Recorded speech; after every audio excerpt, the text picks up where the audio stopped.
আমরা সবাই আজকে এই বুনুটাকে দেখতে এসেছি।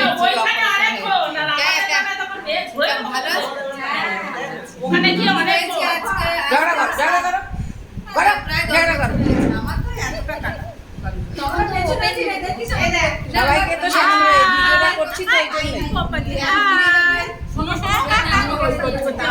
তোমাকে তো ছেলে মুম্বাই চলে যাচ্ছে, হোটেল ম্যানেজমেন্ট চাকরি পেয়েছে, তার জন্য একটা পার্টি দেবে। এখানে কিন্তু অঙ্গীকার করলো মুম্বাই যেতে হবে ওই হোটেলে, তবে পার্টিটা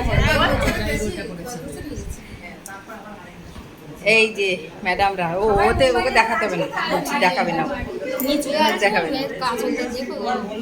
কোথায় এসছো?